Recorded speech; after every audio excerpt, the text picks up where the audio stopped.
Welcome one, welcome all, Buckeye Nation. I know you're ready for this one. It doesn't take much introducing. It's the Rose Bowl, the granddaddy of them all in Pasadena, California. Ohio State and Oregon, the rematch. Part two is going to be disgustingly, amazingly entertaining.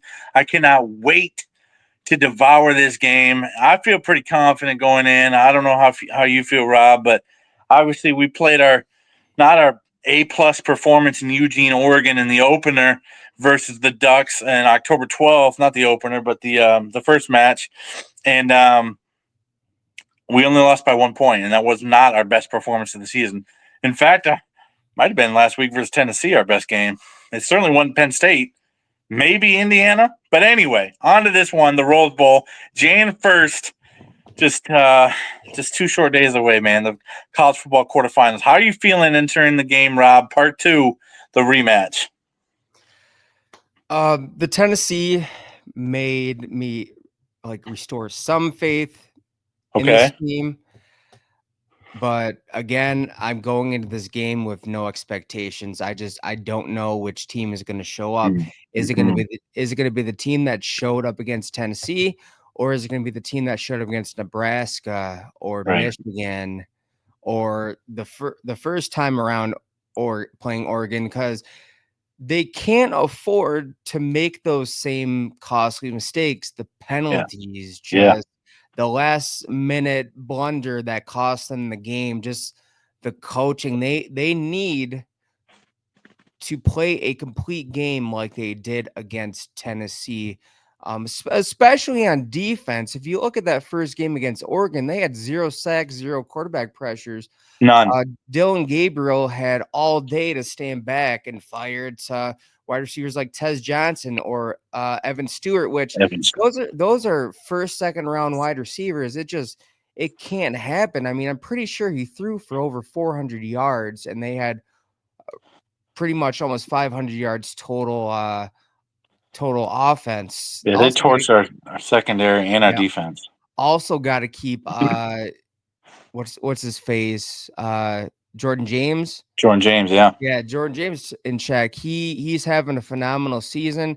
The last time he won against Ohio State, he got over 100 rushing yards. He did. Got to find ways to make Dylan Gabriel uncomfortable in the pocket. I've seen Dylan Gabriel get uncomfortable. He makes mistakes, but gotta get creative on the defensive side of the ball. Also, I'm not, looking back at this last game, not really worried about the offense. I hope I don't eat my words by saying that. Will Howard played a really complete game, but now they realize who their weapon is, who their X factor is. Jeremiah Smith. I hope they get him more involved.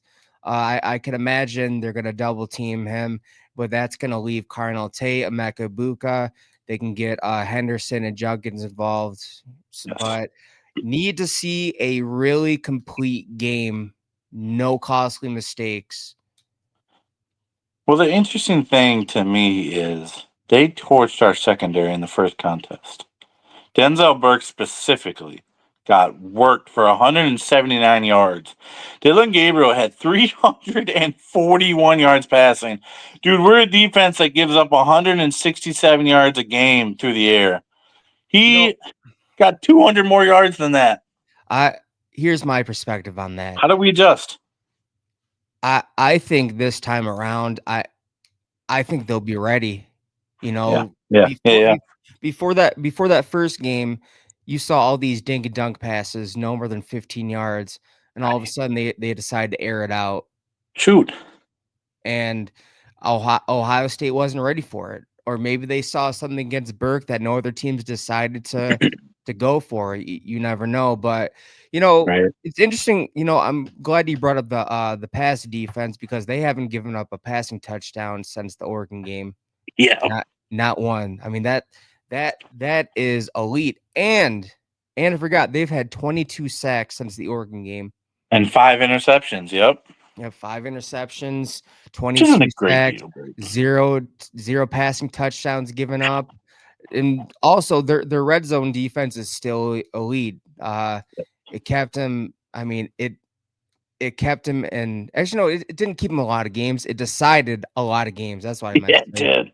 did. The Nebraska game, the Penn State game, even though Ohio State lost to Michigan, it still helped in the Michigan game. We had 3 goal line stands versus the Wolverines. Couldn't get Yep. the victory, but 3 No. goal line stands. They Yep. certainly gave them every opportunity to win that game. And I think, man, it might come down to that red zone efficiency again for either Oregon's offense or Ohio State's defense. And I'm fully confident in Buckeye defense and the Buckeye secondary to win those battles. I looking at the stats, Ohio State's red zone offense is more efficient as well. They Are they? they rarely come up short in the red zone. I think they're top 10 in red zone efficiency. And well, Yeah. the other great thing is we don't kick many field goals in the red zone either. No, We score a no. lot of touchdowns. And I'm glad because our field goal kicker. So Whew, Jaden baby. Fielder. So So reliable until he wasn't. My goodness gracious. yeah. Yeah, definitely. But So you think Oregon's going to attack differently is what you're saying? Or what do you think? Like, I mean, man, because even the Oregon-Michigan game, they attacked Michigan's secondary with Will Johnson extremely differently. They dinked and dunked again versus Michigan. They dinked and dunked. They went over the top one time versus the because Wolverines in the game I was the at. the reason why they did that is because that's exactly what Texas did. They did dink Yeah, and dunk good point. passes. Good That point. that they against that Michigan secondary, you didn't really have to do much. Is just that Ryan Day had a brain fart and decided not to. So Try to overcomplicate things. yeah. But I just man, after seeing how Ohio State played against Tennessee, I don't know. I noticed that they couldn't really account for Tennessee's. I have no idea how to say his last name. Tennessee's quarterback's last name. Iamaliava. I think I Yeah, got it now. Iamaleava. Yeah, Yeah, pretty much. I hope that's right. Close enough. But I noticed that he's able to roll out and and make plays with his feet. So Yeah. maybe they exploit that a bit. But other than that, like it's just I just think it's still going to be a high scoring game. I think they're going to do the same things. They're gonna get their athletes out in space. They're going to try to make plays. I think I think they try to really exploit David Igbinosun. He's the most penalized cornerback in college football. So they definitely try to exploit that. I Yep. bet you they still continue to pick on Denzel Burke as well. Those I little mean, hey, those little fade routes over the shoulder. well, let's be real. Their wide receivers have elite speed, and Oh yeah. Denzel. I think one. Okay, one. I guarantee. I know one, on the first touchdown pass, he had his eyes in the backfield for sure. I saw it on the replay. After that, though, you got to learn your lesson. You got to turn and burn because these receivers are going full out. And don't forget, they're going to get that receiver. I can't remember who it was that spit in Igbinosun's face. They're going to get him back. He was gone for essentially the whole, or at least 3/4 of that game versus Ohio State in Eugene. And so they're going to have him back as another weapon. So don't forget about him. He's not their biggest threat. He's their third, fourth wide receiver, but he will still have a chance to exploit the Buckeye secondary. I think you're right there. I'd go at the corners. I would attack the same way, but I'll also you got to put some wrinkles in. We play a team a second team a time, especially like you said in the NFL. We were texting about earlier, man. You play a team 2-3 times a year. You gotta mix things up. You gotta shake it up. You can't attack the same way unless they just can't stop it. Yeah, I think it's going to be a case of once both these offenses get rolling, it's really hard to stop it. It's going to come down to again who possesses the ball more, who makes the least mistakes, and more than likely who's going to have the ball last. Now, you said this would be a high scoring contest. Do you see it going to the 40s or do you see it keeping in the 30s? Not giving Man, away a score prediction yet, of course, but I see it staying in the 30s, but it's going to be a shootout. I hope we see something special, man. I'd be really disappointed because this potentially is the national championship game, but it's titled quarterfinal in the yeah. playoffs. So Well, we're getting down to the nitty gritty, man. You win and you get a realistic opportunity to win the national championship. And I'll be honest, I think the winner of this game is going to be the national Oh champion. I yeah, think the definitely. winner comes from this contest, only because I feel like Texas has faltered when I didn't think they would this year. They've looked sloppy at times. That Georgia rushing certainly has attack a though. chance. They're in, so they got a chance. Did I you think Notre Dame has a chance. did you see Texas's rushing attack? No, Just no. Tell me about it, bro. Tell me dude, about it. I I'm pretty sure each running back went for over 100 yards rushing. It was heck just on. yeah, yeah, Wow. Versus Clemson. yeah, versus Clemson, dude. Okay, that's powerful. That's formidable. Yeah. I think they Formidable. I mean, I think they both had 2 touchdowns. no, you're right. That rings a bell, man. I didn't watch much of that contest as much as I wanted to. I was a little busy, but Yeah. But, I just they whatever so on offense, yeah. they need to find ways to whatever opportunity they get with JJ Smith on the outside one-on-one, they need to take that shot. Uh Oregon's defense has looked suspect pretty much all season. That's what I'm saying. And especially against Penn State. I mean, Yep. Penn State almost put up like 400. I think they did put up 400. 400 Well, yards, four, 37 points. yeah, 400 yards, 37 points, and that's a Penn State offense that got what 13 points against Ohio State. Yeah, 2013 was the final in So their home stadium. yeah, I just man, Shoot. and also like getting Carnell Tate more involved. Like Yeah. he He's been a bit of a disappointment, he's right? too talented to not get the ball to.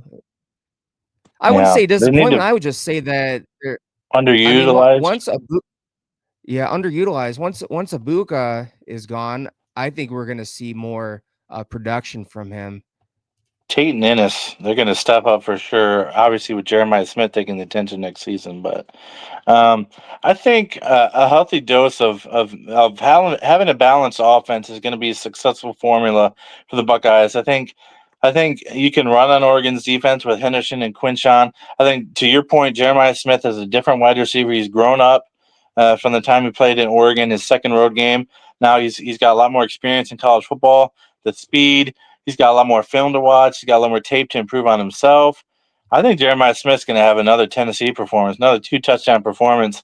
If not, Emeka Ibuka certainly is going to shine. He is always Mr. Big Game, Mr. Clutch. He always gets a touchdown every big game Ohio State plays in. So Yeah, I want to see more creativity in the run game because remember that yeah, I think it was Howard like man, he did some, like, fake handoff, turned around, and then just, like, gave it to who was it, yeah. Judkins or I think Henderson? that one was Henderson. Yeah, they and also, like, this is a really talented Oregon defensive line, like, they gotta find ways to get those running backs out of space, don't try to run it down the middle. It seems like, this offensive line really clicked last game against Tennessee, who they had the number 8th ranked rushing Tennessee had the 8th ranked rushing Yeah, defense. So, that wasn't any got them. slouch. So I think that but man, you got to go up against who is it? Uyunglele? Yeah, Mateo Yeah, Uyunglele. Mateo Uyunglele, who's really stepped up. They also have their who's a Birch back, Yeah, who's a really good was he edge rusher? he's their edge Linebacker? guy. Yeah, Yeah. So that's Mateo's the linebacker. Yep. that's another person of the con. So maybe you may have to open up some holes down the middle or off tackle. Well, that's the thing, man. They're not a stout defense, as you mentioned. They can be exploited. Things can be exposed. And we got 31 points, and we turned it over like 2 or 3 times in that football contest. We can play better. We take care of the football, but we're explosive and creative, like you mentioned. Yeah, I really think we can score more than 31 points than we did in Eugene. I'm not ready to give my score prediction just yet. We're almost there, but Um, I do really think Ohio State has a good chance of putting up some serious points against this Oregon defense. Use what Penn State did. Use what Penn State worked against the Oregon defense and attack in the same manner. Oh, I was just thinking that they really utilize Katron Allen and Mm-hmm. Nick Singleton like big And time. Warren also, Yeah, right? Warren. But our tight ends as good as Tyler Warren? I mean, Tyler Warren Nah, is we ain't on that level. he's yeah, he's different, man. He's He's different. a different breed. He's a different breed. I mean, G But, Scott can get you some yards, but yeah, he's not like flashy. Like I'm gonna right. He's got decent wheels, decent speed, but and decent hands, but he's not this explosive all out weapon. And Ohio State never really has been at the tight end position. Maybe Ricky Dudley back in the late '90s, but that was the last time we had a superstar tight end going the first, second round. So, Yeah, I mean, like, if you dude, Katron Allen had 14 carries, 124 yards, heck yeah, and 1 touchdown. So, and Nick Singleton, he had 10 carries, 105 yards. they And did that thing. in the passing game, Nick Singleton had 4 receptions for 43 yards, a touchdown. So they really got their backs involved. Not, I was at my wife and I we were at that game, and Yep. it was on the outside. Okay. It was I'll have to rewatch they it got again. yeah, they got Katron Allen, Nick Singleton on the outside, those little passes out in the flats, a couple screen Yeah. passes, a little wheel route with Katron. I mean, like, we had the players, dude. I mean, Yeah. Henderson, home run hitter, dude. You get him out in space Dude. and you throw a little swing pass. Goodbye. Yep. Henderson on a swing pass. That was his freshman play versus Minnesota. A swing pass went 70 yards to the house his first game on the road in Minneapolis. But Henderson on a swing pass or a wheel route, that's dangerous, bro. He's an athletic weapon, an athletic freak. And Junkins. You I mean, can't forget about Quinshon. I want to see more of those. What was that? What was that play that he did against Michigan that went for 15, 20 yards? It was Yeah, the speed option. a little speed option. They got to get That was that sick. going as well. Oh, 100%. I want to see it for sure, man. So, um, yeah, I'm ready for score predictions. If you are, like, I'm ready to. I'm bursting at the seams to give mine. To be completely honest, I'm wondering if you're gonna go against the grain again. Now we'll find out, but I'll give mine first, and you give yours. Okay? All right, all right. I'm changing it from what I came into the video going. It wasn't gonna be 34-24. I'll go 38-30. Ohio State takes the victory. Moves on to college football semifinals. Probably versus Texas, but we'll cover that maybe in another video, perhaps. 38-30 Buckeyes. Man. I really do feel confident because of how we played in Eugene, only losing by 1, not our best effort, and I think we're playing our best football. But maybe it is a Jekyll and Hyde thing. You might be on to something there. I don't know. What you got? Man, I'm going to this game no expectations, man. Okay, I just am. I was fair. pretty chill Yeah, at the you were. beginning of the Tennessee game. Yeah. Just sat back, like, you know what? Whatever happens, happens. Yeah, it was great that they blew out Tennessee. Yeah, I got What's pretty excited. I got pretty excited when they went up 21-0. Okay. But man, it's a hard prediction, Peter. It is. My heart, I mean, like, as a fan, I want Ohio State to win, but Oregon's number 1 for a reason. Undefeated. Yeah, undefeated. So, man, you know what? Screw it. I'm gonna go Ohio State Huh. 34-30. Dude, that's so funny. All right, that's fair enough. That's fair enough. We both have the Buckeyes winning. This is a But I Buckeyes wouldn't. channel. But here's the thing. Here's the thing. I wouldn't be surprised if Oregon won. That's all I'm gonna say. Yeah. And like we both said earlier, the winner of this game, most likely, in our opinion, is going to win the Big Ten. Is going to win the national championship. It'll be a Big Ten champion for the second consecutive season. Whether that be Ohio State or Oregon, we'll find out.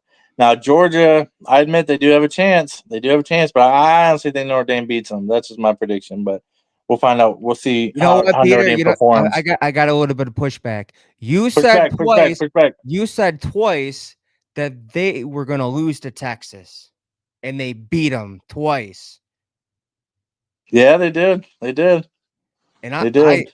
but you know, Notre Dame is playing their best football. They do look like a complete team ever since that lost to Northern Illinois. Good Lord, bro. What a pathetic performance. But yeah, man. Well, we're 2 days away. At this time, in 2 days, we'll be about ready to kick off here, about an hour away from kickoff. And we're excited for this Rose Bowl matchup, man. You see, it feels like a classic Pac-12 Big Ten matchup. We know both these teams are Big Ten teams now, of course. Times have changed. The era is new. And these are two Big Ten teams scoring off in the Rose Bowl, which just feels super weird, but that's the way it is. But that's our prediction. We both have the Buckeyes winning. Go Bucks and God bless. We will see you on the next one. Have OH. IO. Let's go Bucks.